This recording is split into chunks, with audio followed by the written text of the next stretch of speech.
dari grup Timur Enjoyer. Dan hari ini kami akan membahas topik mengenai manusia dan teknologi.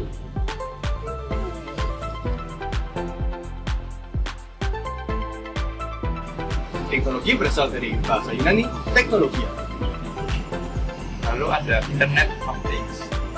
Bahaya dari teknologi ini juga dapat menimbulkan ketergantungan. Dari bidang yang paling terlihat adalah komunikasi. Dan mengambil langkah-langkah efektif sebelum menjadi masalah yang besar.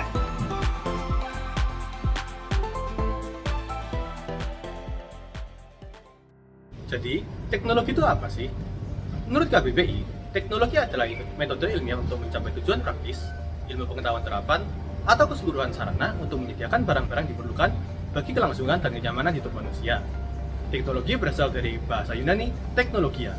Tekno yang berarti keahlian, dan logia yang berarti pengetahuan.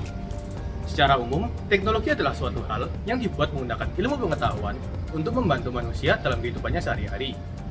Teknologi dapat berupa benda fisik seperti pensil dan kertas, maupun benda non-fisik seperti internet. Hal-hal tersebut dapat kita temukan di mana saja. Terlebih lagi, hampir seluruh benda yang kita gunakan di era modern ini merupakan suatu bentuk dari teknologi. Teknologi juga diterapkan dalam berbagai bidang keilmuan. Bidang-bidang tersebut meliputi bidang pendidikan, ekonomi, sosial, pertanian, kesehatan, pangan, infrastruktur, informasi, dan masih banyak lagi. Dengan bantuan teknologi, bidang-bidang ini dapat terus ditingkatkan dalam mengalami kemajuan, sehingga dapat menyediakan kehidupan yang lebih baik bagi manusia. Teknologi telah membawa dampak yang baik dan manfaat bagi kita. Namun, tak dapat dipungkiri bahwa teknologi juga memiliki banyak dampak negatifnya tersendiri. Dampak-dampak ini akan dijelaskan nanti oleh rekan-rekan saya. Perkembangan teknologi dari masa ke masa telah mengalami transformasi yang luar biasa, mempengaruhi hampir semua aspek kehidupan manusia. Berikut gambaran untuk perkembangan teknologi sepanjang sejarah. Yang pertama ada zaman pra-industri. Sebelum abad ke-18, manusia menggunakan alat-alat sederhana seperti batu, tulang, dan juga kayu. Perkembangan pertanian dan domestikasi hewan mendukung pemukiman manusia.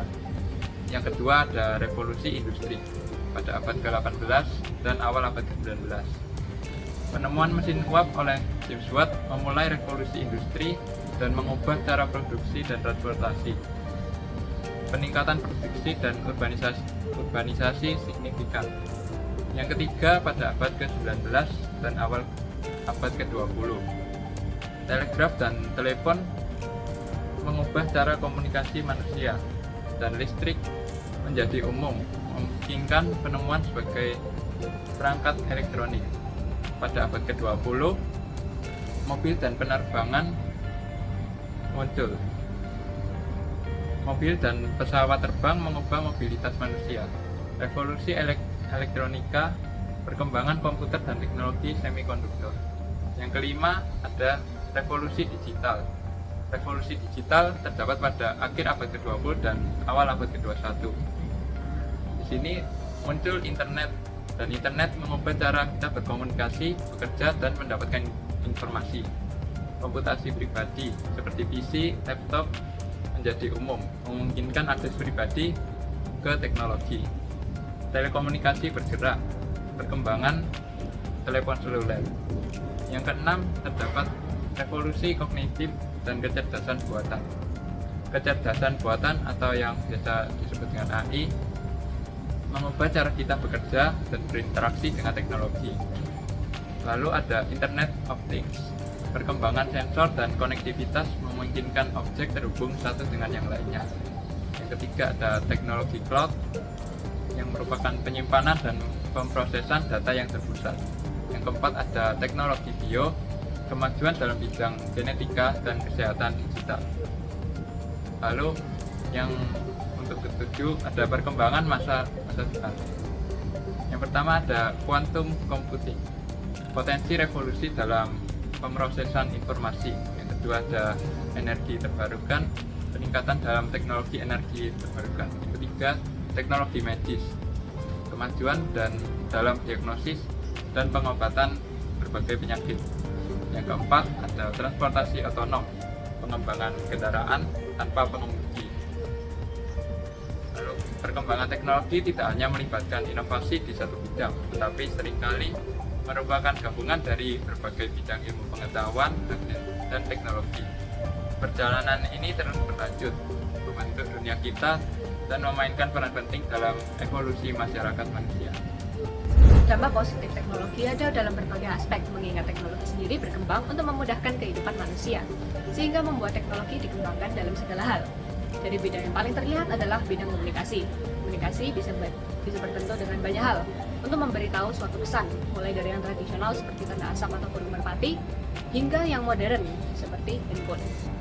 Kini sudah terlihat bagaimana komunikasi dipermudah dengan dikembangkannya awalnya adalah telepon pada tahun 1876 hingga handphone yang kita pegang sekarang.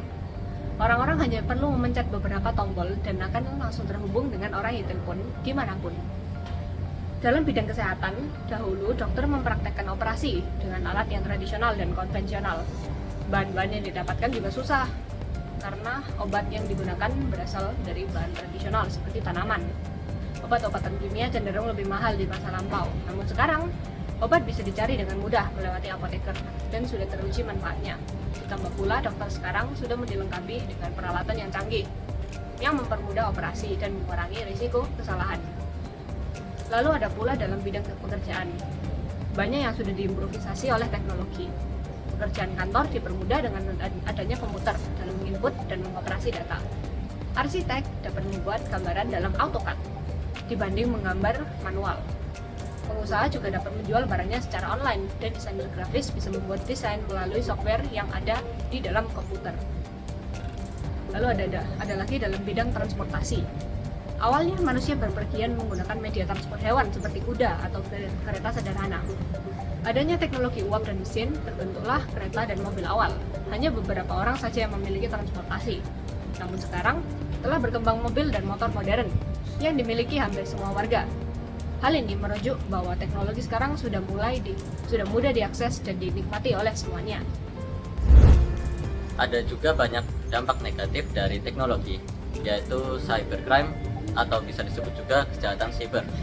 Kejahatan siber adalah suatu tindakan kejahatan yang berkaitan dengan komputer maupun perangkat jaringan. Biasanya kejahatan ini dilakukan secara online. Ada juga dampak negatif seperti kecanduan pornografi. Ya, kalian semua pasti sudah tahu kan apa itu pornografi, dari acara sekolah atau dimanapun itu. Lalu dampak negatif teknologi yang sering kita dengar lainnya yaitu dampak negatif dari sebuah game. Anak zaman sekarang mulai tidak bisa mengendalikan emosi mereka dengan baik karena game, terutama permainan game Mobile Legends. Yang pertama kali di benak kalian dari komunitas Mobile Legends sudah pasti toksiknya, bawa nama orang tua saat dalam game dan lain-lain. Lalu dampak negatif dari teknologi yang mengguncang suatu negara adalah kasus hacking. Sudah sering terdengar bukan bahwa informasi-informasi suatu negara terkadang dihack oleh seseorang. Ya, itu termasuk kejahatan yang disebabkan oleh teknologi yang disalahgunakan. Bahaya dari teknologi ini juga dapat menimbulkan ketergantungan. Seperti contohnya, beberapa dari kalian pasti juga sering gelisah bukan jika tidak menggunakan gadget kalian dalam sehari-hari. Ya, hal itu yang disebut dengan ketergantungan. Nah, dalam era ini, teknologi telah menjadi bagian tak terpisahkan dari kehidupan kita sehari-hari. Namun, bersama dengan inovasi yang membawa manfaat, kita juga dihadapkan pada dampak negatif yang perlu kita atasi. Oleh karena itu, mari kita telusuri bersama ide-ide yang dapat membantu mengurangi dampak negatif dari teknologi. Pertama, bayangkan jika kita menggunakan kecerdasan buatan untuk meramalkan potensi dampak negatif suatu teknologi sebelum diperkenalkan secara luas. Dengan analisis data yang mendalam, kita dapat mengidentifikasi masalah potensial dan mengambil langkah-langkah efektif sebelum menjadi masalah besar. Selanjutnya, kalian pasti pernah mendengar istilah blockchain. Nah, bagaimana jika kita menggunakan teknologi ini untuk meningkatkan transparansi dalam penggunaan data? Dengan memastikan jejak digital yang aman dan terdesentralisasi, kita dapat membangun kepercayaan dan mengurangi risiko penyalahgunaan data. Selanjutnya adalah bidang pendidikan.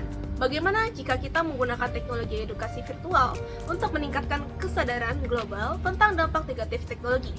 Kita bisa membawa siswa ke dalam pengalaman langsung melalui simulasi yang menunjukkan konsekuensi dari tindakan yang tidak bertanggung jawab. Ingin tahu dampak teknologi terhadap lingkungan? Mengapa tidak mengintegrasikan sensor lingkungan yang terhubung untuk memantau dampaknya secara real time? Dengan data yang akurat, kita dapat mengambil tindakan yang tepat untuk mengurangi jejak lingkungan dari teknologi kita. Nah, dan yang tak kalah pentingnya adalah upaya untuk mengelola limbah elektronik. Daur ulang dan pengelolaan limbah dengan benar dapat membantu mengurangi dampak lingkungan dari perkembangan teknologi. Selain itu, mari kita ciptakan kolaborasi global untuk menanggulangi dampak teknologi. Salah satu caranya adalah dengan memanfaatkan platform digital agar setiap orang yang ada di belahan dunia dapat bersatu untuk merancang solusi yang berkelanjutan dan efektif. Itulah beberapa ide yang dapat kita pertimbangkan untuk mengurangi dampak negatif dari teknologi. Dengan kolaborasi dan kesadaran bersama, kita dapat menciptakan lingkungan teknologi yang lebih berkelanjutan, etis, dan bertanggung jawab.